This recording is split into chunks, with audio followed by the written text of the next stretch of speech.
Thanks everybody for logging in. I'm John Magnus, one of the directors here at HowNow. Lots of you have kindly dropped in, so drop us a wave, send a hello, let us know where you're at. Obviously, Gareth and Inga, you can do that again, or you don't have to.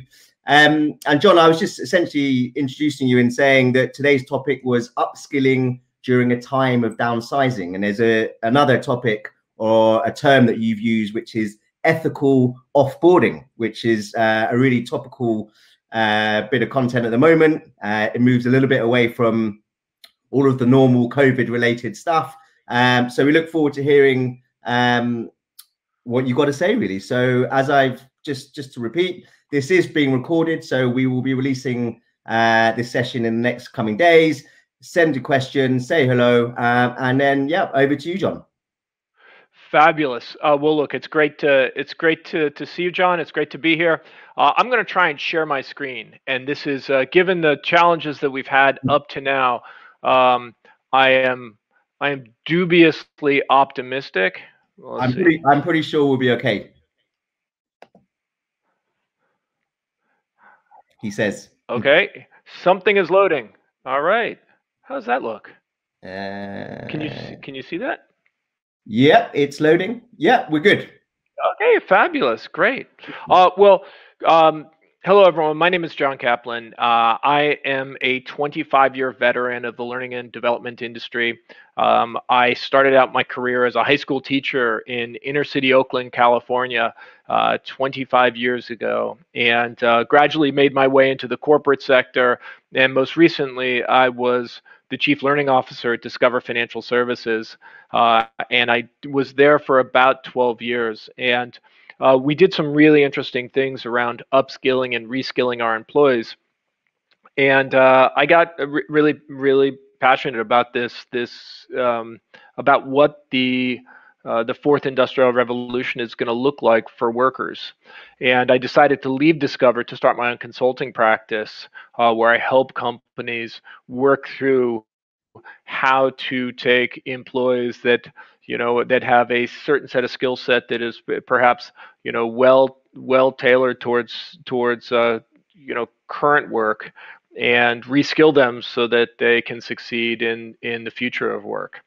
And so as one of the projects I did with a company called JFF, or Jobs for the Future. And this was a wonderful project around the best practices for offboarding employees. And right now, I mean, in the United States, we've shed perhaps 40 million jobs over the past 2 months. And companies are laying off workers. They continue to lay off workers. And I think given our economic system, I mean, this is unavoidable at certain periods of history. And I think it's unavoidable to companies even in good times. I mean, there are going to be times when you hit rough patches and your cost structure isn't aligned to sort of the promises you made to Wall Street, or even the promises you've made to the founders and investors.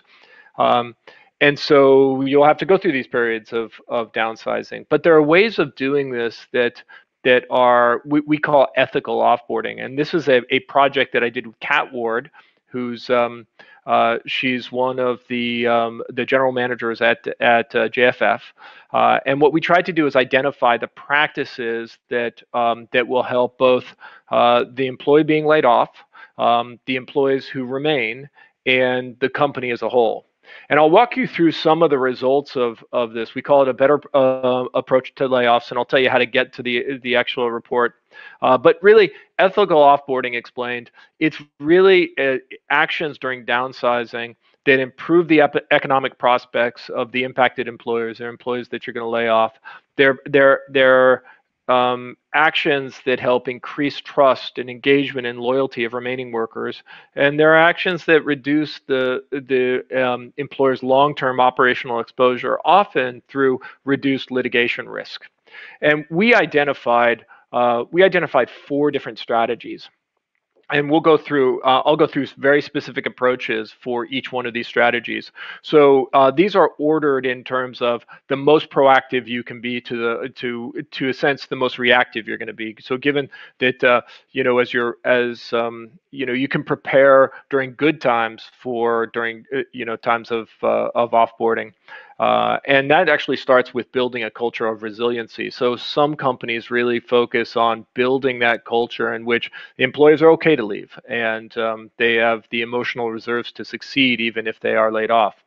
The second is reducing the emotional cost of layoffs. One of the things we know is that when people spend 6 months or more out of the job market, the chances of getting back into the job market drop precipitously, and that's largely because of the emotional costs of being laid off. So there are things you can do to preserve the emotional resiliency of employees as they're being laid off.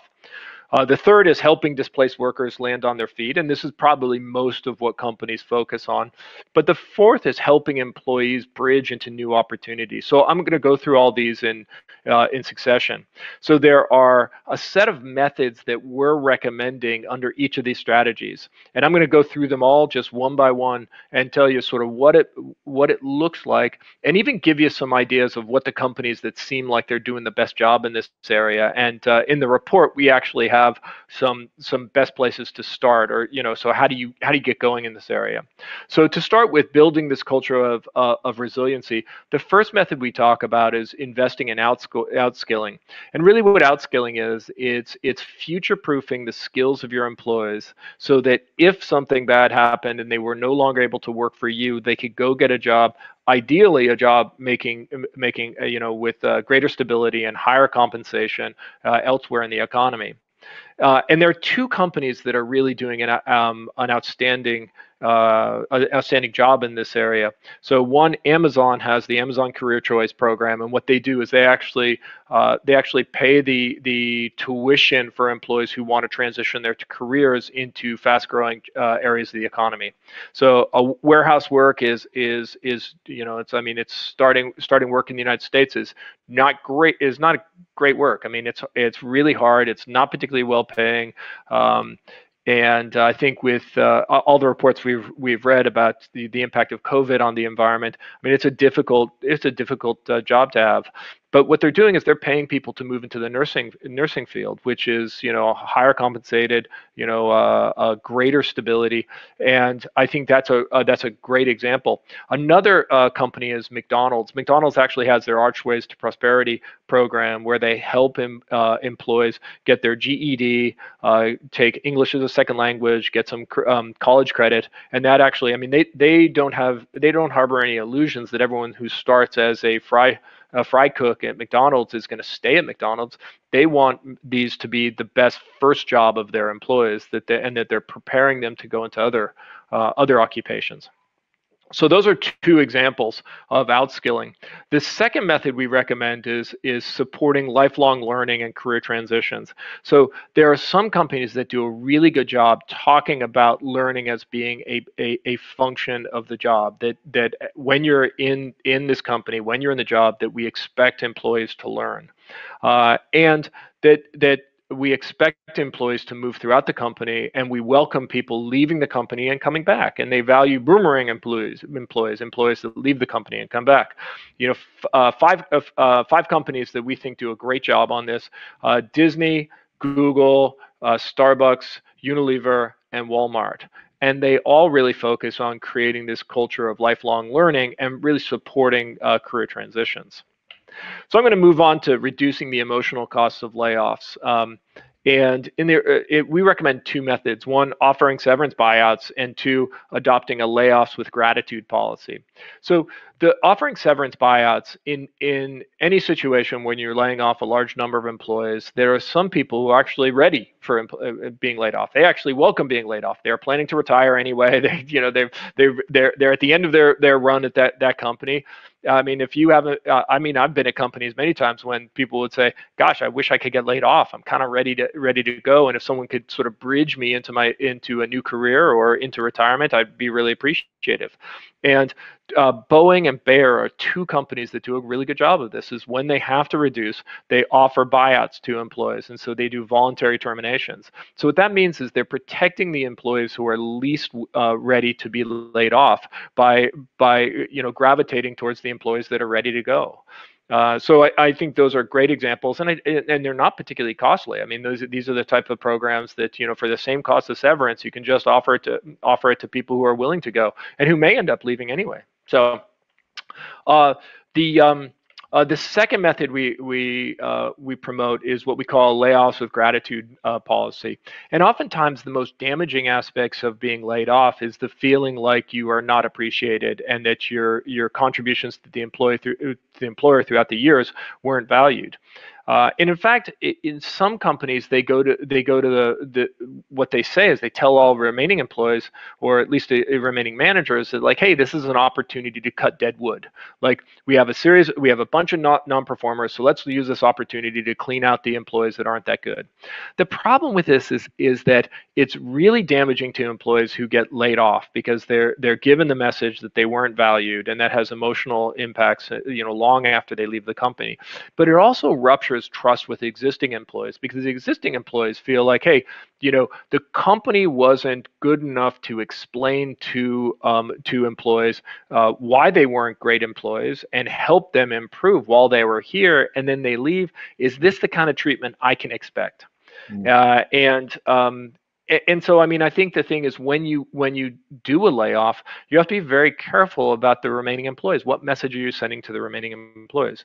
Now, I want to call attention. Airbnb just actually went through layoffs, and I forget what percentage of the company they laid off, but it was a pretty significant portion of the company. The hospitality industry is deeply impacted by COVID. There was a letter that the CEO wrote to all his employees about exactly what was going on and why why they're having to lay off people. And in it was just infused with a sense of gratitude. We're very sorry we have to lay off these employees. They're very good employees. In normal times, we would love to keep them. Unfortunately, we have to restructure the P&L. And it's really worth going and reading. I read it. I was really moved by the letter. It shows how to do layoffs with gratitude and class. One thing we're thinking of. I've worked at companies where every new employee gets a handwritten letter from the CEO. If only companies took that amount of care with people leaving the company, I mean, that you would have either a customer or a potential employee for life if you took that care with employees that were being let go. The third strategy is to help displaced workers land on their feet, and some of these are really sort of standard for companies, and so we didn't go and try to identify exemplar companies because I think these practices are pretty common actually, or at least two of the three practices are very common. So first, making offboarding packages standard practice. So this is just your standard severance package. It's in different countries and different states within the United States, there are different regulations around this, and a lot of it is mandated. In a lot of places, however, severance packages are not mandated. And as a result, there are people who get laid off from companies with very little to bridge them into their next opportunity. And what we say is that this should be a standard approach, that you should when you lay off employees, you should give them several weeks of severance per week that they've worked, plus healthcare, dental, all job transition, just all the different types of assistance they need.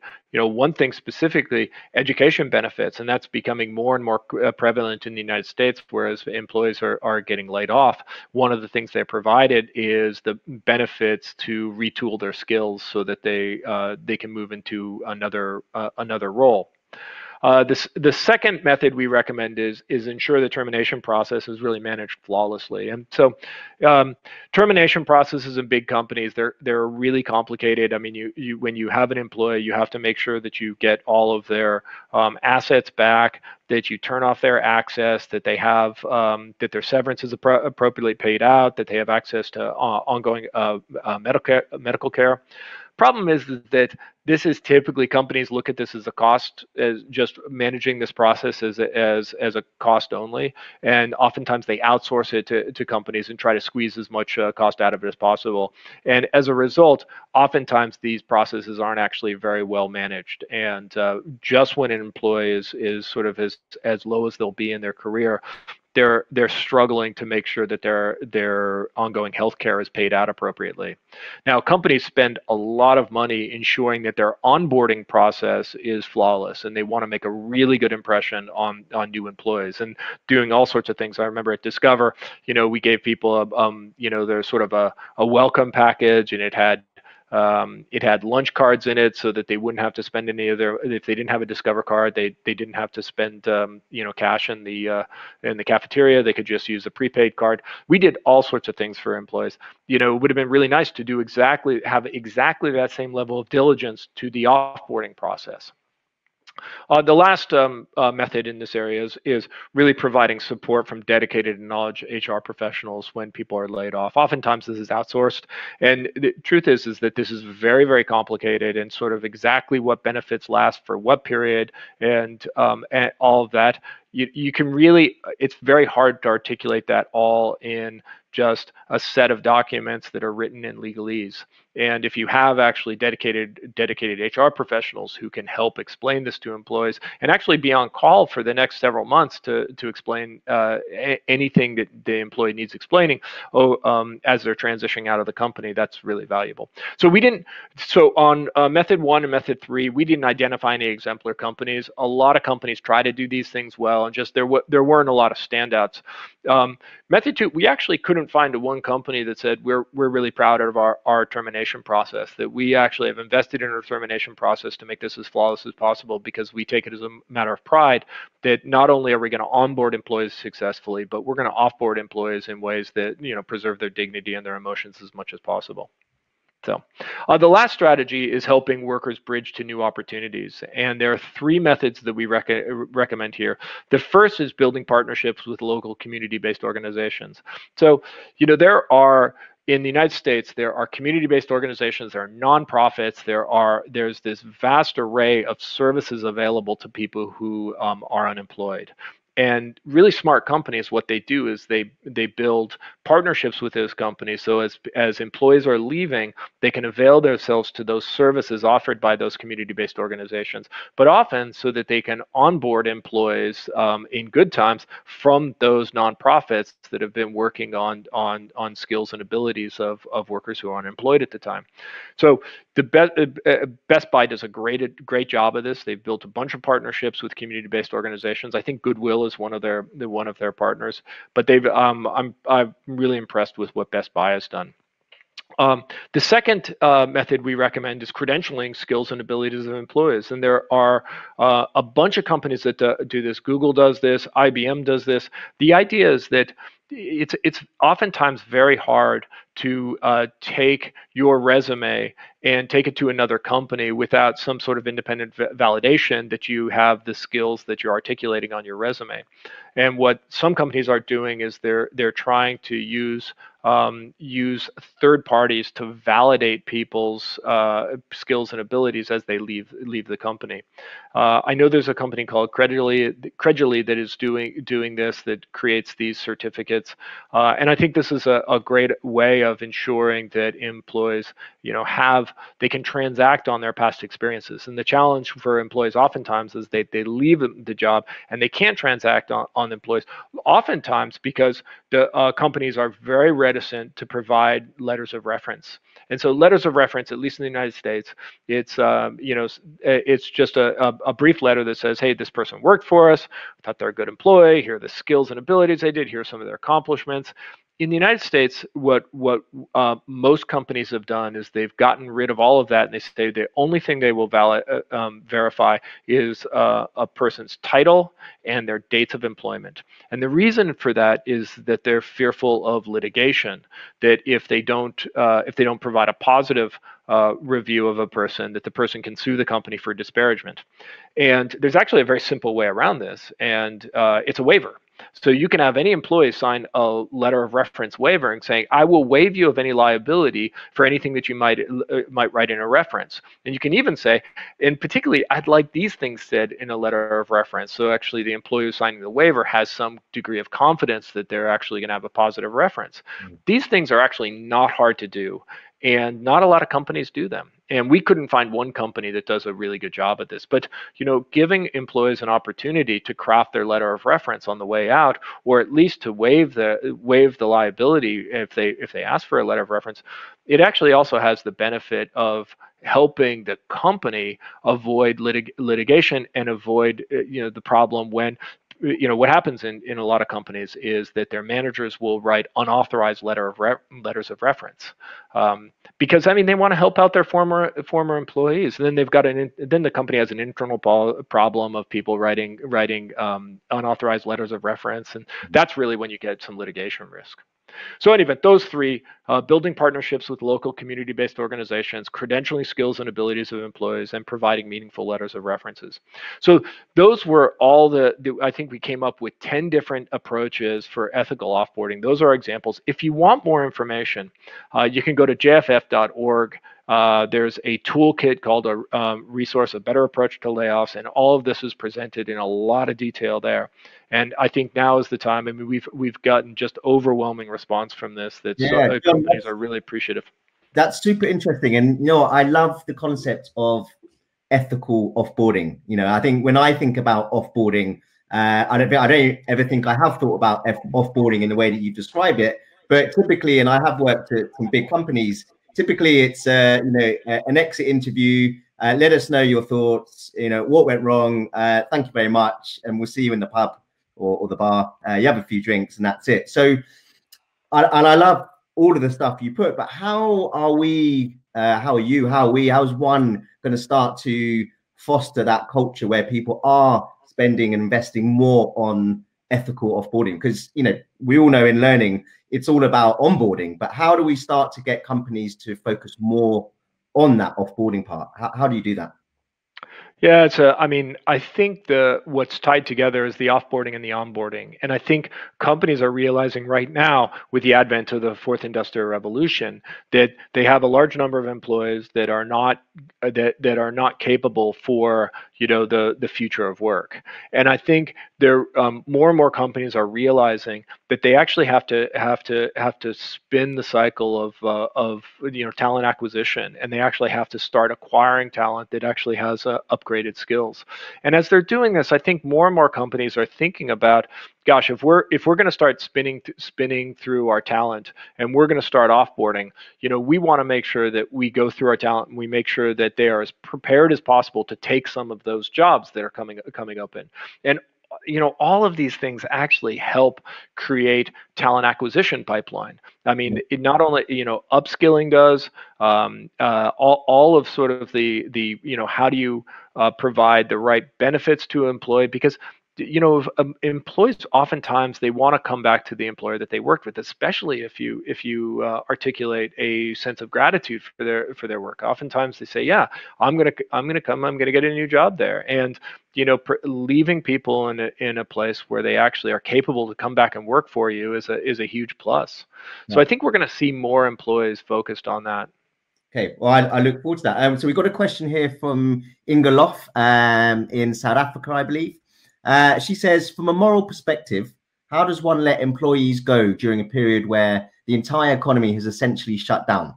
So obviously, very, very, very relevant during the COVID crisis. So, Jon? Yeah, so let me make sure I heard the question right. It is from a moral perspective, how do you let employees go if there's nowhere else for them to go work? Sure.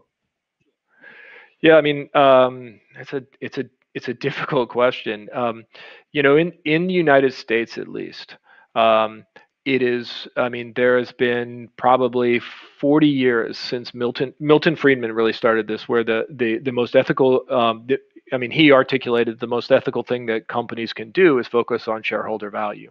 And, I think you can debate the morality of focusing to the exclusion of everything else on shareholder value. And I think people actually are starting to think that through in a way that they haven't in the past. But I think, the moral argument that one could make is that, if you try to keep people employed without the resources to do so, you're putting everyone at risk. And it is better to reduce your headcount and keep a subset of people employed than have everyone unemployed. I think that's obviously much more persuasive in when there's a deep social safety net, and I think in the United States we're grappling with that right now, is that we don't have a particularly deep social safety net, and that there are coronavirus benefits that are scheduled to run out at the end of July, and I think that it's very worrisome for many people. I mean, in a lot of the EU and the UK.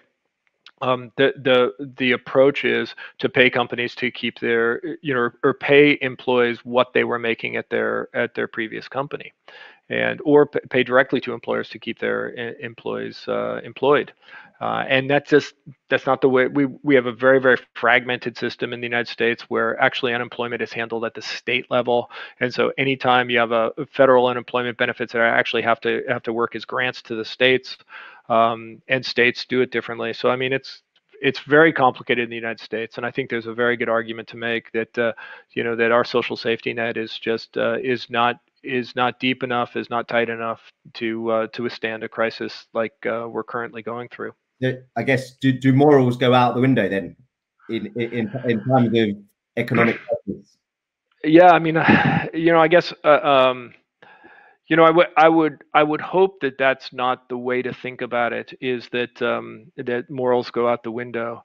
I would hope that that the calculus is the benefits of the many for the benefits of the few, and that I mean, it's hard to talk about, but at the end of the day, if companies feel like their job is to stay in business and to keep as many of their employees gainfully employed as possible, sometimes they have to eliminate jobs. And I think we see in the United States companies like J. Crew and J.C. Penney's, they're going out of business. So that's everyone, right?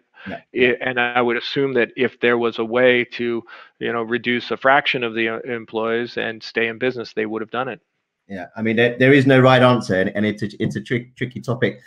Just another question, actually, from Inga. How can one successfully translate these strategies? So obviously everything you've talked about in developing countries. Yeah, that's all of this is very context specific, and so it really depends on on the country, on the social safety net that's there. What I would do is I would look through in each one of those methods we have. There's a little getting started section, and to be candid, I mean, it is really focused on United States, Western Europe. I mean, it's focused on areas that are more developed. And I lived in West Africa for a long time. I've lived in Asia. I've lived in a lot of different places. And oftentimes what you see is that that there's this there's a gap in between the social safety net that is typically provided by families and community members, and what happens when there's a period of urbanization where people move to big cities, and no longer does that social safety net is that able to happen through families and through community members. And oftentimes that's where you get the most grinding poverty is in periods of urbanization, where you have companies that are trying to approach use the Western ideal of a company that's focused on shareholder value, and they terminate employees, and there's no safety net for them because the government isn't strong enough to do it, and they don't have access to their community.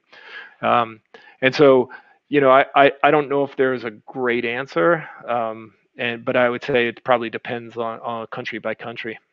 Cool. We've got a question here from Barry Jenkins. What are your thoughts on Airbnb's talent directory approach to redundancies? Now, I know you've obviously spoken about Airbnb. So what are your thoughts on Airbnb's talent directory approach to redundancies? Do you think this will become the new normal, in quotation? Yeah, so I don't know enough about Airbnb's talent directory to really provide an answer. But what I can say is that there are companies that are doing a better job of articulating the skills and abilities of various workers at the company, and then creating a marketplace where projects are staffed based on a database of employees and their skills and abilities. Interestingly enough, the organization that was really on the forefront of this was the World Bank years ago, and they really realized that they had technical expertise, country expertise, and language expertise, and it was really hard staffing projects, because maybe you had a water project in Burkina Faso that required people speaking French, and just sifting through the entire company, and I think there are 26,000 employees at the World Bank at this time.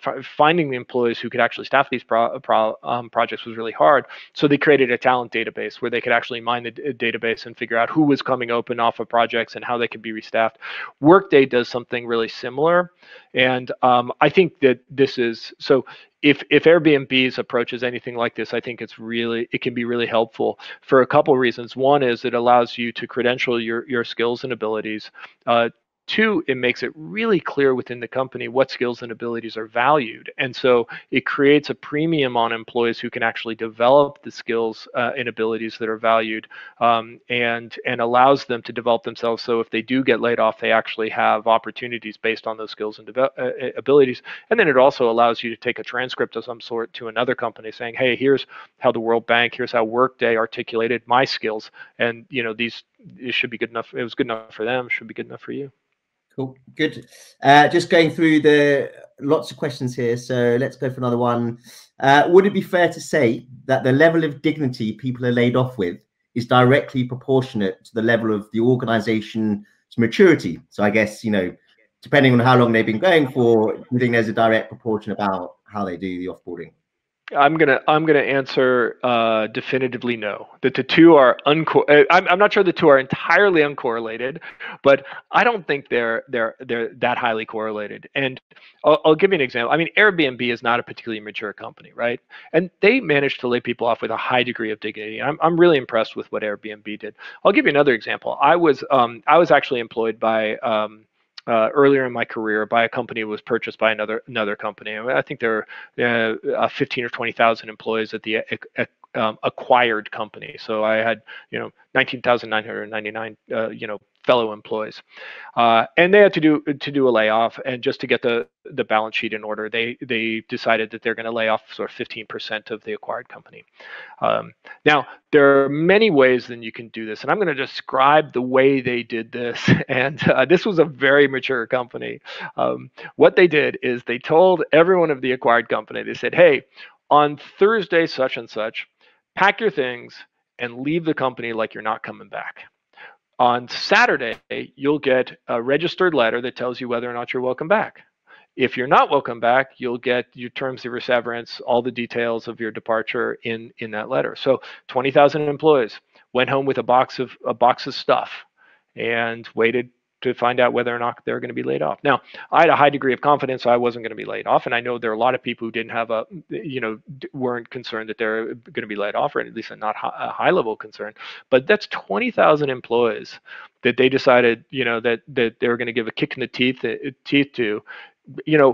85% of them who they're going to welcome back. I mean, that doesn't strike me. I mean, that was a mature company, and that doesn't strike me as providing a lot of dignity to either the laid off workers or the workers that remain. You're not going to tell us who it is, I guess. What'd you say? I said you're not going to let us know who the company is. No, I mean, you can probably go on my LinkedIn profile and you can probably guess, but no, I mean, it's just like, of all the ways to do something to do layoffs, like, really that way? I mean, it seemed unnecessary. It was ham-handed, but it seemed unnecessarily so, right? I mean, like, so. Just on the way of doing things. Now, I know obviously I'm going slightly off path here, but I know I'm conscious that you have created many learning cultures and driven many strategies at some of the companies you work for. So, onboarding is one part, and obviously at the end, the offboarding part is equally important. But I'm really interested to get your thoughts around, people talk about creating a learning culture, and we talk about redefining, what learning means. But in practice, and in having experienced it yourself, how do you create a learning culture, and what should it look like? Yeah, so it's difficult to do. Not a lot of companies do it that well. A couple thoughts. One is that one of the easiest ways to create a culture of learning is to create a culture of opportunity. And when oftentimes what prevents you from creating a culture of learning is people don't see the point, right? And it's great if people had a sense of value in learning in and of itself, but I think there has to be a way that you actually reward people for their skills and abilities through promotions and added responsibility, et cetera. I think to the extent that you can create an environment in which you're making clear that there's a culture of opportunity, that people get to advance based on their skills and abilities, that's a big piece of it. I think the other thing is that you have to really model what learning looks like at the highest levels of the company. And the companies that I'm most impressed with are the companies that have created leaders teaching leaders programs, or programs where their leaders actually spend a certain amount of their time teaching their employees. And I mean, GE was famous for this, where they would pull general managers out of the line and actually put them at Crotonville and have them teach leadership. And I've been at companies where we've tried to do this more or less, and I think it really has to come directly from the top. I mean, I think when you have a CEO who's just passionate about learning and says this is learning is what we're going to say is a differentiating competitive advantage of ours, and I'm going to support this. And this is how I'm doing it. I'm actually going to start teaching a class here. I think that's the type of message that goes throughout the entire company. And one of the things that I don't think I spent a lot of my career in learning, and only probably the last 6 or 8 years in the human resources function in learning.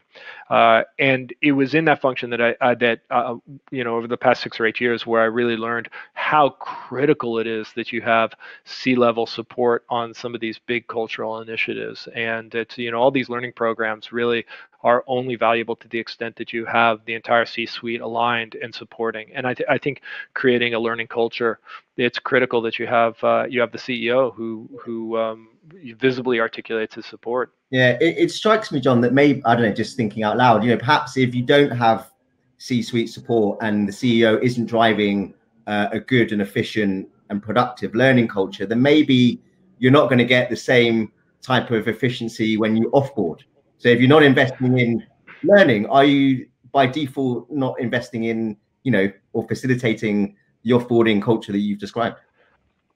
I think this gets down to the extent to which people can be a company's competitive advantage. And I think if you really believe deep down that it's not the business model, that it's not the technology, that it's not your marketing, that it's not when you get down to it, it's people that can provide long-term competitive advantage. I think if you really believe that, I think then you start to adopt some of these behaviors, one of which is learning, another one is effectively offboarding people. I mean, I think diversity and inclusion is another piece of this. I think when you see people as your most critical asset, that's when you actually change your behavior in a way that allows you to invest in your people. Okay, cool. Another question here: how do you recommend organizations create opportunities for reskilling and provide job mobility in these changing times? So that's a great question. I spent a lot of time working with various clients on this exact topic, and what I'd say is that you have to differentiate whether or not you're going to reskill employees or upskill them. And so let's be clear on our terminology. Reskilling is when you understand very clearly what a current employee's skill level is, what the tasks are, their job, how their levels of proficiency, and you understand where they're going to. What is the job that they're destined for? What are the skills they need to have? What are the tasks they need to undertake? And what's the gap? Then you can have a very focused training program that actually moves an employee from job A to job B. Unfortunately, in most situations, there's not enough certainty about the future to actually create that level of training, because it's not clear what the job is going to look like when they get there. In most situations, you have this vague understanding that the jobs are going to be more complex, but you really don't understand exactly how. So I'll give you an example of the former company, or the former types of jobs.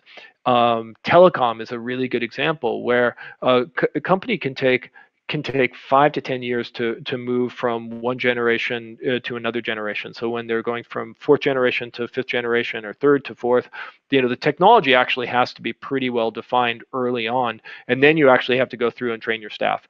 You can actually have very, very focused training program to retrain your technicians to move from fourth generation to fifth generation. And I think AT&T and Verizon and some of the big telecoms have actually been doing that. Now, in a lot of other parts of, like I'll give you an example from Discover. I mean, Discover, we sort of understood that much more of the work was going to be undertaken. Well, let's think about the call center jobs. Call centers, I mean, you take millions of calls every week, and there are a variety of pretty easy calls. There's sort of an address change call. There's explain my statement call. There are a bunch of easy calls to do. We believe that a lot of that work is going to go towards automated solutions. That is, as people are going to have going to be able to call in, and that, I mean, we've call centers have been working with automated voice response units for a long time, and they're all of a sudden they're starting to get much better. There's much better voice analytics, and as the easy calls move over to automated solutions, that's going to leave only the really difficult calls left. So one, you're going to need a lot fewer people, and two, you're going to have much higher skills, because they're actually going to have to go through and calculate interest payments on that. Interest gets very complicated in the credit card industry, and they're going to actually have to be able to articulate, to explain to people about interest rates. And so I think the thing is that in my experience at Discover, we didn't have a great understanding of exactly how the job roles were going to change. So by the time there was a new job role, we had to staff it right away. We couldn't spend 9 months preparing for that job role change. And I think if you don't know exactly how the jobs are going to change with enough precision to build out a very specific training program, what I would say is an upskilling program is pretty valuable, where you invest in people's generalized skills and abilities. We did this through something called the Discover College Commitment, where we paid all of the tuition, all required fees, books, supplies for our employees to get a bachelor's degree. So any employee coming to Discover on day one of employment could register in one of 3 fully accredited bachelor's degree programs and start working on their bachelor's degree. And we thought that it was going to take between 4 and 6 years to finish it, but that the generalized skills of problem solving and information analysis and literacy and numeracy, I mean, all these things were things that were going to help them irrespective of how the jobs changed. And when we had enough certainty that jobs were going to change, that we knew the job destinations of people, we could undertake a reskilling program that was much more specific and focused. I guess that's where technology can support that, is actually being able to tell you in real time, or start to maybe help predict what job roles are coming up, and therefore what skills might be required, which you can then translate into reskilling within the company, right? Yeah, it's difficult. It's difficult, but there are some things For example, at Discover, we knew analytics was going to take a much bigger role in our day-to-day operations. So, all right, so what do you have to do? On the technical side, you need people who understand how to structure data. You need people who understand how to code in R and code in all the languages that are going to allow them to present the data correctly. You need to invest in data visualization. But then I think the thing that's typically what companies do. They really focus on the technical skills because there's some degree of certainty. Yeah. The hard thing is, okay, how does a job of, say, a marketing project manager change now that they have access to all this data? What are the behaviors we expect of our marketing people?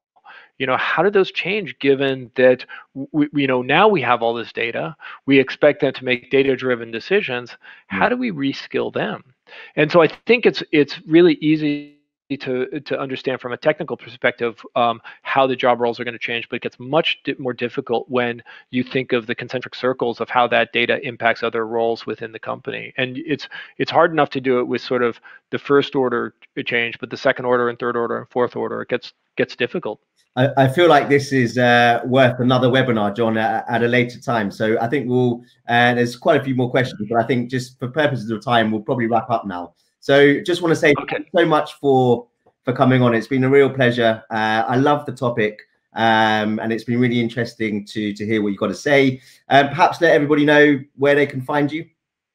Yeah, you can find me on LinkedIn and at corvantis.com. That's my email address, or that's my website, corvantus.com, and or you can find me on LinkedIn.